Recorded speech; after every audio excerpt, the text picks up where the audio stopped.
Hi everyone, welcome to Erndales. My name is Dale. I just wanted to do a little intro here. I've been working really hard this weekend cleaning all of my studio up, following a couple of videos back where I was stepping over stuff on the floor. It was terribly embarrassing to post that.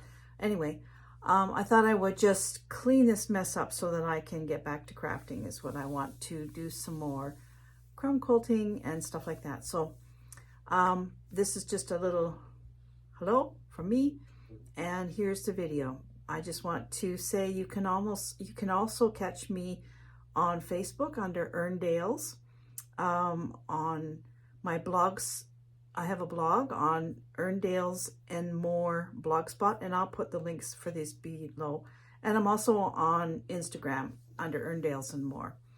I'll put all that information down below. So here we go. See what I've done all weekend long. I decided, now that summer is on its way, hopefully, although in Manitoba we don't know for sure if that's going to happen, but I'm going to stay hopeful.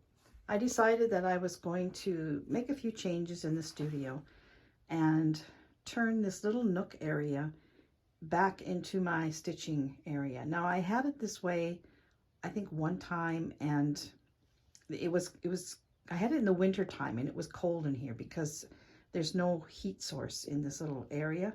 Although there's heat source in the whole room, this area is off to its own, and it was quite cool. So I've never really tried it in the summer, but I think it will be great because this window faces west, gets plenty of light, and you know, I mean, in the evening it's quite bright in here, and maybe even a little on the hot side, but the window opens up wide. I can bring down those blinds. I have fans, and this area is air conditioned. So I think this is going to be a really nice little area to stitch. So I've decided to make this a stitching and journal making area. So I've been cleaning it up, and I've been bringing some of my stitching stuff in here. I've still got a lot to bring in. This little table here, I'm going to bring all my journaling stuff, papers, and, well, not everything, but things that I'm working on, I will leave there.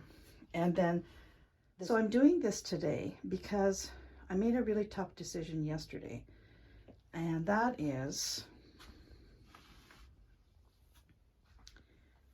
I decided to sell my spinning wheel.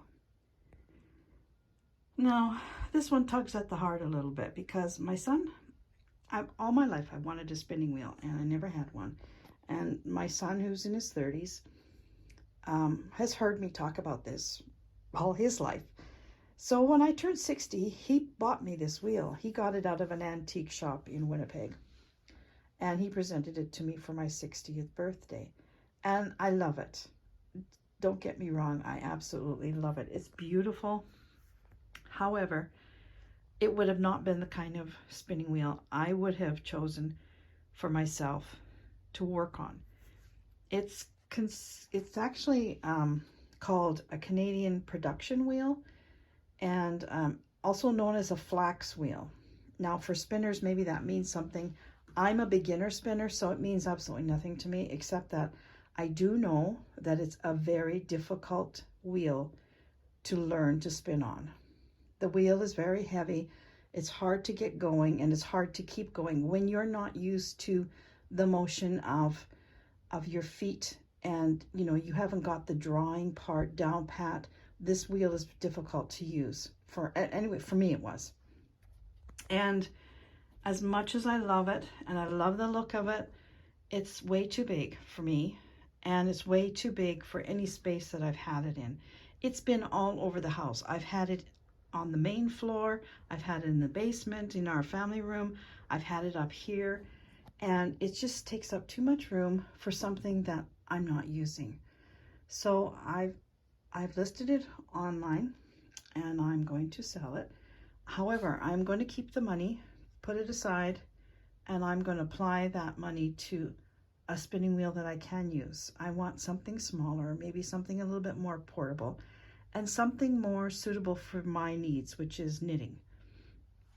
You know, I don't want something, this is a very fine spinner, very fast, and spins very, very fine fiber, like fine spin. So fine and tight. It's probably great for socks, but I want to do more than that. So that was a hard decision to make, but I think it's the right decision all in all. So now I'm getting ready to move it down back onto the main floor because I've already had 2 inquiries about it, so I have to move it down. And that's the other thing, it's very cumbersome to move around. You know, you can take the wheel off, of course, but still it's big and bulky, and you know, I don't want to wreck it by moving it around so much. So the spinning wheel is going to go, and that'll free up quite a bit of space, believe it or not. So I'm going to take it apart, take it downstairs, and I'm going to continue on with my moving around and cleaning up. Well, this video is going to be in a couple segments. So this is the next morning, and I have actually finished cleaning this studio. What a job, but I'm so glad that I got it done. And what prompted me to do this actually is that video a couple of videos ago where I had to step over the pile on the floor. I was so embarrassed to do that, but you know, I try and keep my videos quite real. But this does feel better, and I think I had sort of lost my mojo, and I think it was because it was such a mess up here, and that always sort of affects me. So now I want to work. So I'll just take you and show you what I've done. I moved this over here. This was to the left.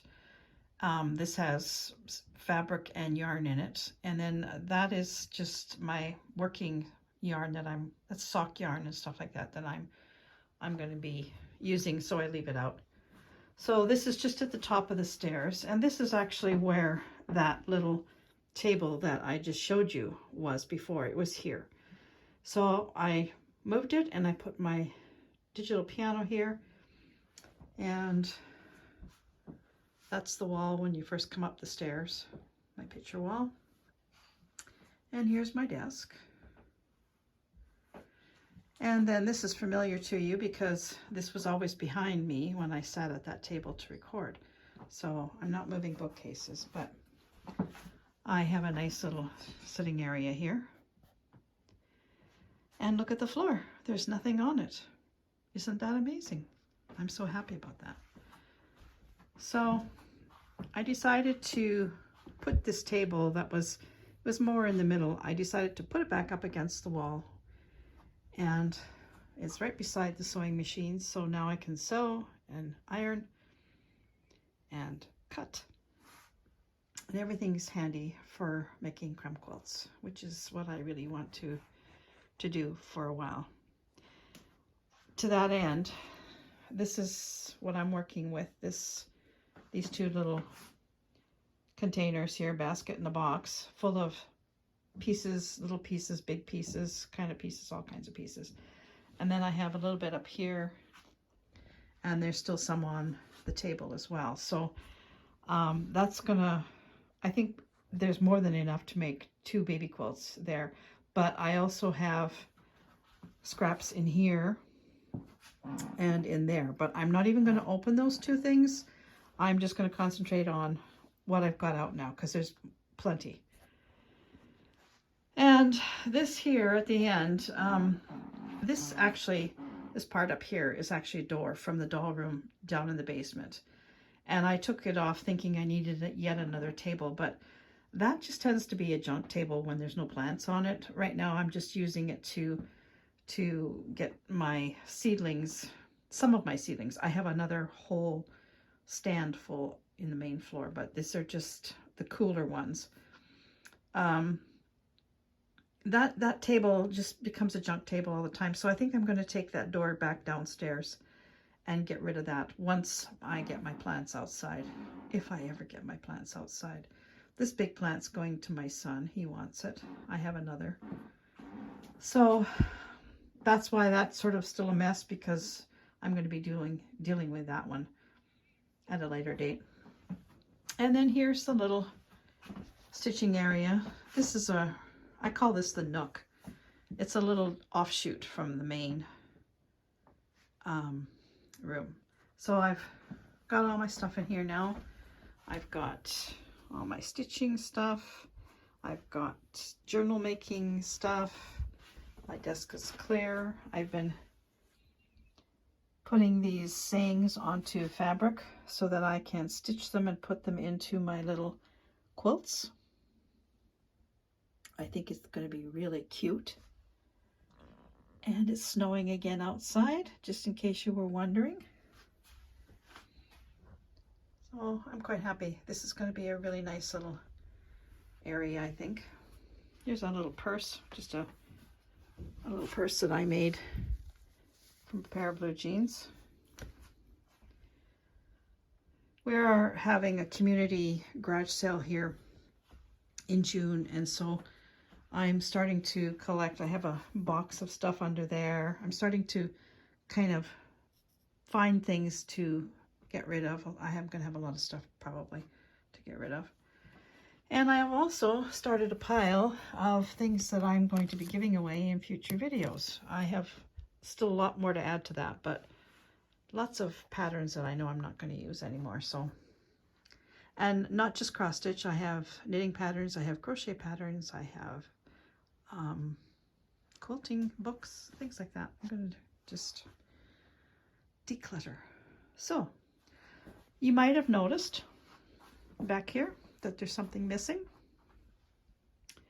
Well, I advertised my spinning wheel and I put it up on Marketplace and it was gone. I mean, out of the house within 2 hours. I was shocked. I did not think that it would go that fast, but it did. I'm very pleased with the person that bought it.